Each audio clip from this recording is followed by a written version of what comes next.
اگست پاکستان کا یوم آزادی ہے، جو کہ وطن سے محبت کے اظہار کا دن ہے۔ اس دن کی اہمیت کو اجاگر کرنے کے لیے مختلف قسم کی تقریبات اور سرگرمیوں کا انعقاد کیا جا سکتا ہے۔ یہاں پر ایک جامع پروگرام کی تفصیل دی جا رہی ہے، جس کو آپ اپنے اسلامک سکول کے 14 اگست آزادی کے فنکشن کے لیے ترتیب دے سکتے ہیں۔ پروگرام کا آغاز تلاوت قرآن مجید۔ تقریب کا آغاز اللہ کے کلام کی تلاوت سے کریں۔ قرآن مجید کی تلاوت کے بعد اس کا ترجمہ اور مختصر تشریح بھی پیش کریں۔ نعت رسول مقبول۔ نعت خوانی کے لیے بچوں کو منتخب کریں تاکہ وہ رسول اللہ کی شان میں نعت پیش کریں۔ پرچم کشائی۔ پرچم کشائی کی تقریب۔ پرچم کشائی کی تقریب کا انعقاد سکول کے مرکزی میدان میں کریں۔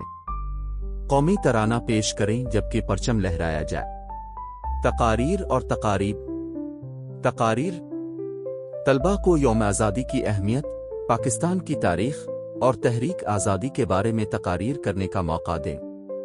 پرنسپل مہمان خصوصی کو بھی دعوت دیں کہ وہ اپنی قیمتی آرا کا اظہار کریں۔ ملی نغمے۔ بچوں کو ملی نغمے پیش کرنے کے لیے تیار کریں تاکہ وہ حب الوطنی کا جذبہ بیدار کریں۔ پرفارمنسز۔ ڈرامہ۔ تحریک آزادی پاکستان پر ایک مختصر ڈرامہ تیار کریں جو بچوں کو تاریخ کی اہمیت سمجھانے میں مدد دے۔ کشمیر ڈے۔ کشمیر کی تحریک آزادی کے بارے میں بھی ٹیبلو پیش کریں۔